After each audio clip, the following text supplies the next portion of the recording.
What's going on, 12? So it's finally the off season, or I should not say finally, but the season ended a lot quicker than we thought it would have.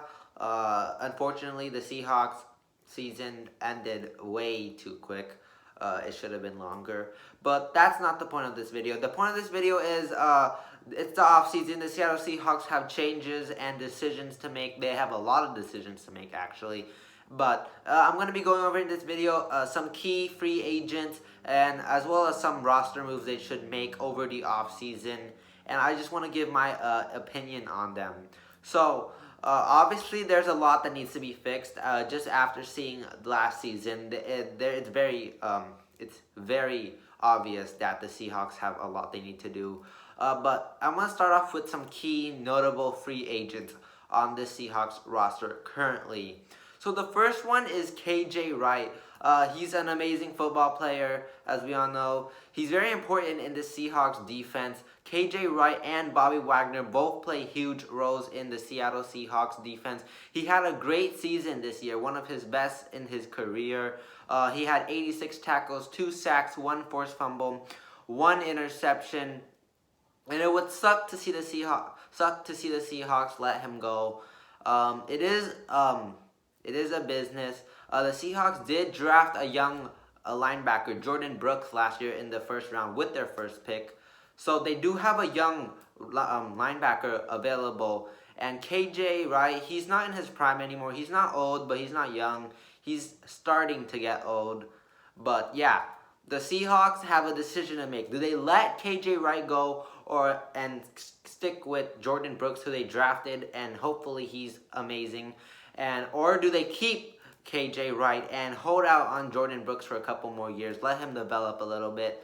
But I believe the key point in this decision that the Seahawks need to make is money-wise, obviously.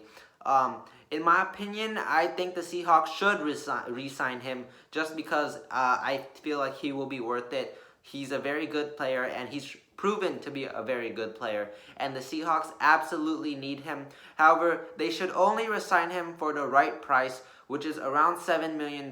Nothing more. $7 million for me is the maximum they should give him. He doesn't not deserve more. I just don't think the Seahawks can afford to pay him more. So that's on KJ Wright. My second free agent, Chris Carson. This is a big name. There's a lot going around that Chris Carson unfollowed Russell Wilson. He unfollowed the Seahawks. I don't know if that's true or not. But, however, Chris Carson, I know, is a great running back for Seahawks.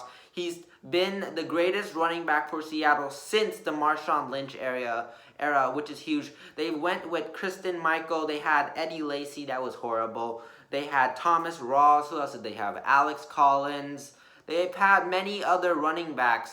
And Chris Carson finally is the one that looks the most close to Marshawn Lynch ever since Marshawn Lynch departed. He did return last season, but yeah, and he's retired now. But anyways, Chris Carson is the best running back Seattle has had since Marshawn Lynch, and I think they need to do everything they can to keep him. Russell Wilson plays so much better with Chris Carson on the field. His presence creates such a dangerous run game. And there's a lot we can talk about him all day long. However, one of his problems, he has had a lot of injuries. He has an injury problem, just can't seem to stay healthy.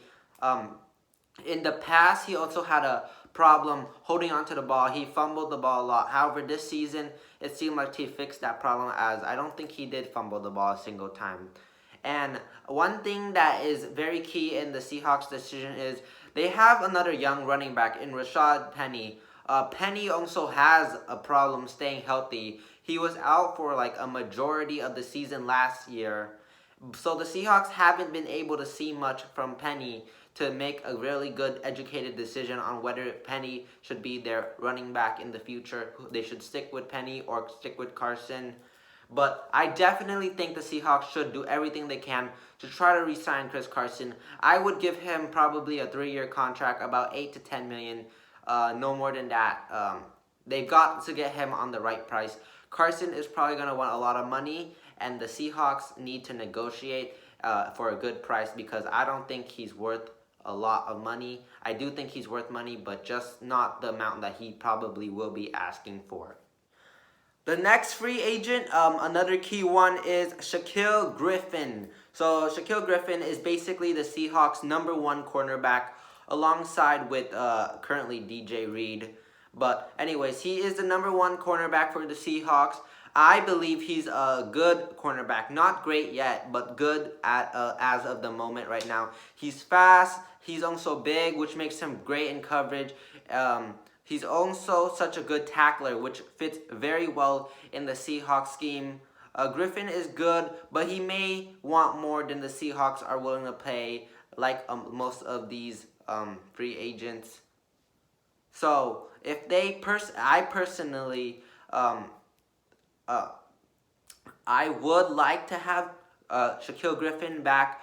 However, if it's for the best for the team, I would be okay with letting him go. Seattle can go draft or pick up a free agent at the cornerback position. But Shaquill Griffin, they have to get him on a good price. There's no way they can highball him. And I don't think he deserves that much money. So we'll see what the Seahawks decide to do. That concludes my free agent picks, or my free agents overview for this YouTube video. Now going into some key positions that the Seattle Seahawks need. My first position I want to line up is a defensive line. The current lineup is at defensive line is at the end defensive end position. They got Carlos Dunlap, who they picked up in a trade from Cincinnati. LJ Collier, Darrell Taylor, who has been out the entire season, Benson Mayowa, Alton Robinson, and Demontre Moore. Over at the defensive tackle or nose tackle position, you got Poona Ford, Jaron Reed, Brian Monet, Rasheem Green, Cedric Lattimore, Jonathan Bulliard. So that is the lineup at defense end right now. And as you know, at the beginning of the season, they struggled. They could absolutely get no pressure on the quarterback, and that needs to change now. They did play a lot better football towards the end of the year, which I will give them a lot of credit for, which gives me some type of confidence going into next season. However, there still needs to be more changes, because we can't have an 8-period game chunk of the season where we literally can't get any pressure on the quarterback. We need to stay consistent and build a very dangerous and very highly talented defensive line. And that all starts with this offseason. The Seahawks need to develop and build a strong pass rush. I think they should re-sign Carlos Dunlap, look around in the draft, and try out some free agency. Maybe there is one. I will note that the talk of J.J. Watt to Seattle has been going around. I do not know if that is very likely that the Seahawks will do that, but that is something to keep in mind, and I would love to have J.J. Watt in Seattle. Can you imagine that? J.J. Watt, Seattle Seahawks, that would be insane. They are getting Darrell Taylor. The Seahawks are getting Darrell Taylor, who they drafted in 2020, but missed the entire season with an injury. He will be back for next year, so that's really good for the Seahawks. I'm looking forward to that. As for free agency, one free agent I think that the Seahawks could get is Kerry Hyder from the 49ers, who rose up to basically being a star on the field when he replaced the injured Nick Bosa for the 49ers. They had a lot of injuries last season. But Kerry Hyder is one of those pass rushers that out of nowhere, he just shocked everyone. He's very good. Kerry Hyder played 14 games last season, in which he had 49 tackles, 10 of them for a loss, 8.5 sacks, 18 QB hits, and 1 forced fumble. So he's a really good defensive end. And, you know, the Seahawks need that. Maybe they'll go after him, maybe they won't, but that is a name that the Seahawks should consider going after. A solid player out of the draft that the Seahawks could get with their 55th overall pick is Patrick Jones Jr. out of Pittsburgh. Patrick Jones Jr. is a really good prospect in this upcoming draft. He's 6'5", 260 pounds. He's an explosive, and he can come out as a very dangerous threat for other teams on the defensive line. He's had 24 tackles for a loss, 17.5 sacks, in his last 22 games that he played. So this guy is a very good defensive lineman. The Seahawks might go after him. They probably should, because they need as much help on the defensive line as much as possible. And speaking of as much as possible, another position, the offensive line needs big change this season. They played horrible against the Rams in that wild card game, and we cannot continue to let Russell Wilson get sacked so much. The current offensive line for the Seattle Seahawks is at left tackle. You've got Dwayne Brown, you got Jamarco Jones, you got Brandon Shell at right tackle, Cedric Ogbuehi also at right tackle, and left guard wise, you got Mike Iupati and Jordan Simmons. Right guard, Damian Harris, Phil Haynes, and Chase Warmack, and at center is Ethan Posick and Kyle Fuller. So the Seahawks, I believe, should cut Mike Iupati. Mike Iupati is out a lot, and when he is in, he plays horrible. He does not play well. And it looked like in that game against the Rams, if he wasn't still injured, he was definitely not playing to his full ability, because he was terrible in that game.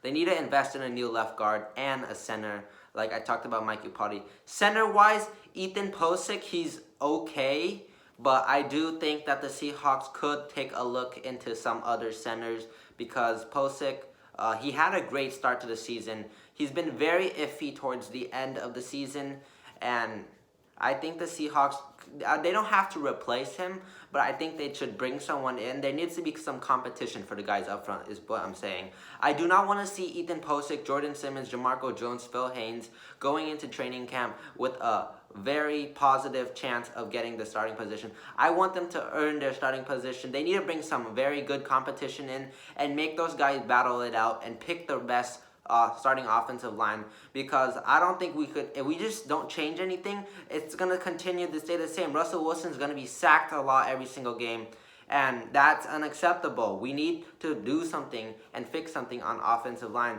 and I think we should bring some new offensive linemen in, put those guys to test, and see who's the better man, and whoever is the better man, we'll start them. Running back wise is my next position. They need to find their man this offseason, whether it be Chris Carson if he decides to stay in Seattle or not. I do not think Carlos Hyde is a good starting running back for the Seahawks. He's a good second string, but not the lead man. Chris Carson, obviously, this season was the lead man. A big question is, should the Seahawks trust in their young backs in Rashad Penny, Travis Homer, and DJ Dallas?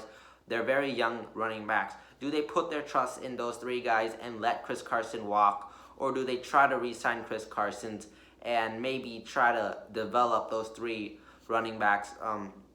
Out of the three of those running backs, I do think that as of right now, Rashad Penny looks like the man best capable to lead the run game for the Seahawks.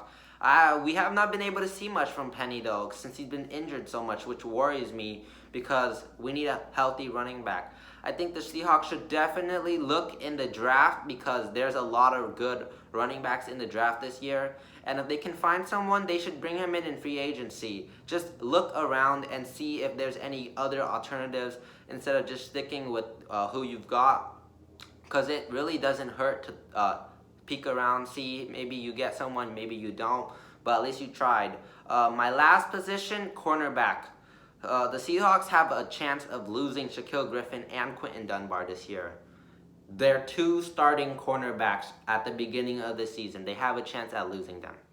They do not have to worry about DJ Reed. DJ Reed is staying at Seattle this season because he's got a contract. I think he is the least of my worry. He's proven he's an amazing cornerback. I'm not worried about him. I believe DJ Reed will do just a fine job.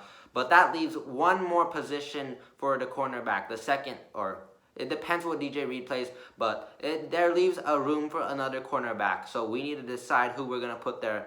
There is Trace Flowers, but I don't think he's a starting cornerback. He's a bit iffy in my opinion. They should definitely try to re-sign Shaquille Griffin or Quentin Dunbar, but if they do release both of them or they both walk, the Seahawks need to find a good cornerback. Like once again, against the offensive line, I think they should bring a good cornerback in, compete with Trey Flowers, because I don't know if Trey Flowers is starting material. He's definitely not bad, but he's not the best cornerback I've seen. They should definitely do some digging around in the draft and free agency to find someone to fill that spot in at cornerback, whether it be Trey Flowers or not. I'm excited to see what the Seahawks are going to do this offseason. Obviously, I laid out a lot of things I would like the Seahawks to do. There's a lot of positions that they need to work at, especially offensive line, defensive line. There's a lot of free agents they need to figure out who they will resign, who they won't resign. But that's all I have for now. That's just basically my opinion on this offseason on what the Seahawks should do. I will be coming out with more YouTube videos as the offseason goes along.